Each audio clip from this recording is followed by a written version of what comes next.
tatanggalin.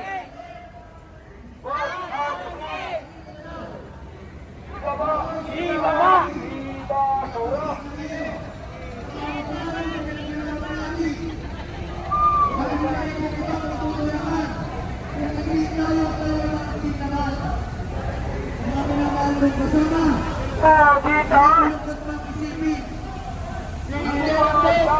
Ay naggaling pa sa Middle East. Hindi ka magtaas ng langis. At tayo pa ang mga dahil bumalik tayo ang kurang sa gobyerno. Ipatuloy na nagpapahirap sa kalakayan. Muli, sinungayan ang mga distrito. Abay ka dito! Bumaba na!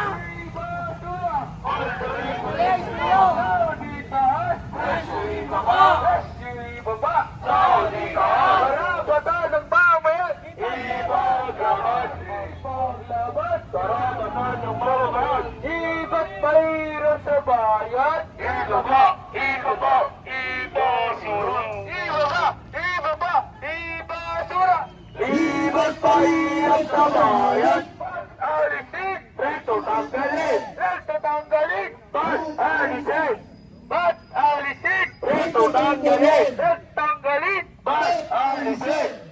Isang mapagpalang araw. Patid kong lahat po tayo ay pagod na tagumpay ng ating pakikibaka. Kung kaya't, hayaan niyo po tawagin ko yung nating kasamahan dito sa aking likuran upang magbigay ng kanilang salobin at mensahe ngayong hapong ito. Sa pangunguna po mula sa samahan ng TODA, atin po siyang palakpakan, si Ka Junjun.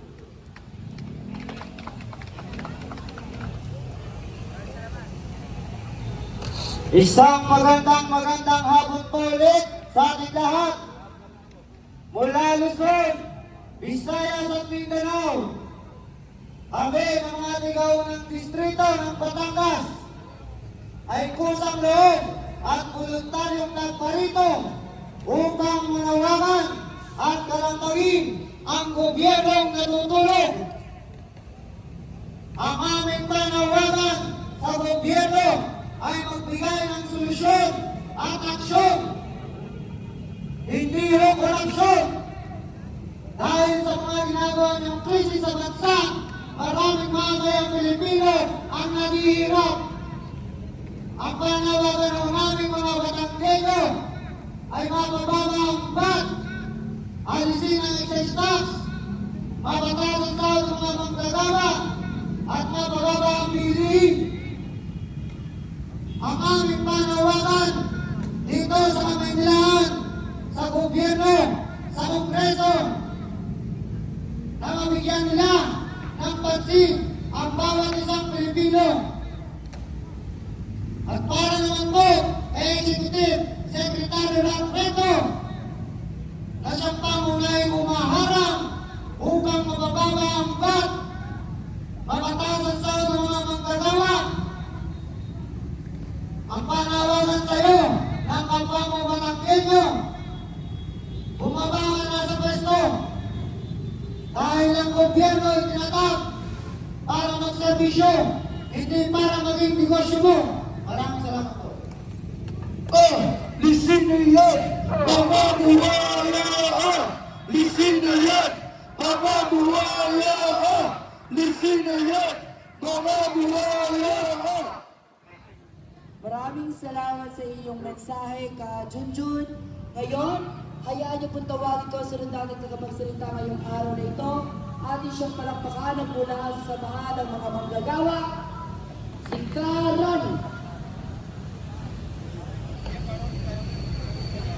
Isang mapagpalang hamon po sa ating lahat, mula Luzon, Visayas at Mindanao.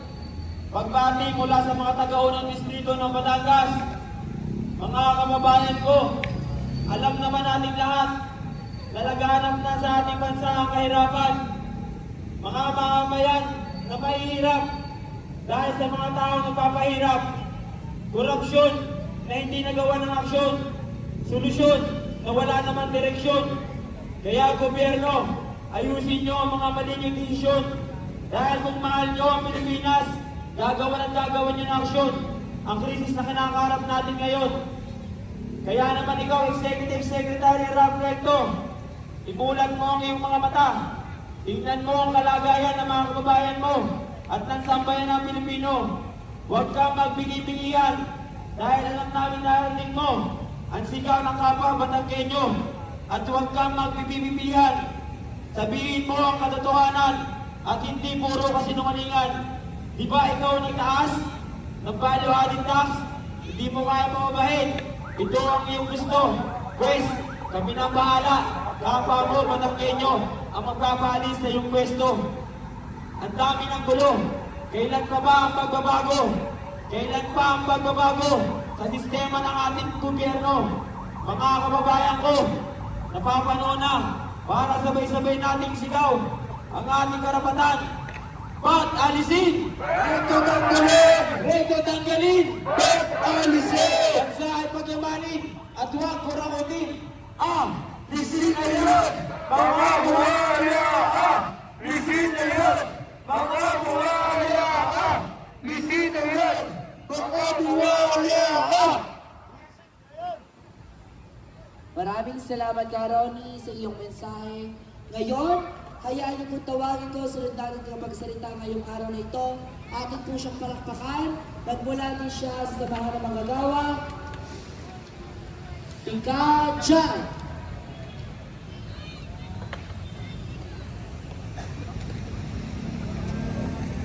Ba't alisin? Rekto tanggalin! Rekto tanggalin! Ba't alisin? Isang magandang hapon po sa inyong lahat. Narito po muli kami sa harapan ng Liwasang Bonifacio upang ipabatid at iparating sa mga Kongreso ang aming mga salubin. Dahil napakarami na po ang naghihirap at nagugutom sa ating bansa. Kami po na nagmula pa sa unang distrito ng Batangas na voluntaryo at kusang loob na sumama sa pakikibakang ito upang iparating at kalampagin ang natutulog nating Kongreso. Nagpapasalamat din ako sa mga kagawa ng distrito na hindi sumusuko at buwan loob, pinaglalaban kung ano ang dapat at kung ano ang karapat-dapat, karapatang tao. Nanawagan din po kami sa mga nakakanood at nakakarinig ng aming munting tinig. Naway tayo na po magkaisa at magsama-sama. Buksan natin ang ating puso, mga mata at pakinggan ang ating mga nasa paligid nang makita nila ang ating paghihirap sa ating bansa. Kaya nananawagan kami kay Ralph Recto na bumaba na sa pwesto. Pababa! Dahil siya ang pangunahin, bumibigil ng pagbaba ng value added tax at mga bilihin na siyang pangangailangan ng mga mamamayang Pilipino sa araw-araw. At ang sabi nila, ang ating mahal na congressman daw ay kulang sa pansin at kulang sa pagmamahal. Hindi po totoo yun.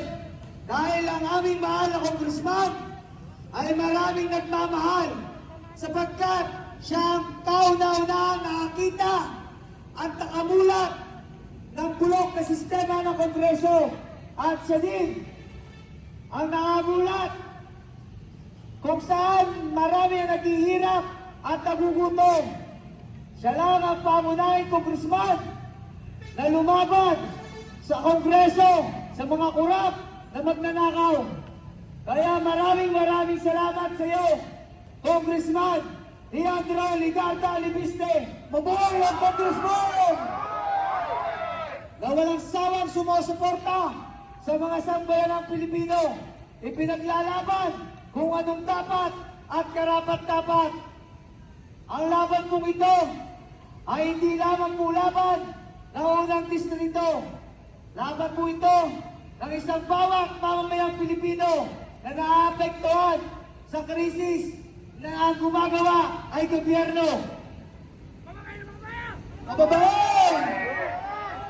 Gobyerno, hindi po ayuda ang kailangan namin, kundi aksyon, solusyon. Dahil ang ayuda ay panandali lamang po. Ang kailangan namin ay panghabang buhay na yung walang nagpapahirap. Kaya tayo na po ay isigaw natin. Ba't alisin? Rekto tanggalin! Rekto tanggalin! Ba't alisin? Ba't alisin? Rekto tanggalin! Rekto tanggalin! Ba't alisin? Kulong na yan! Mga burakot! Kulong na yan!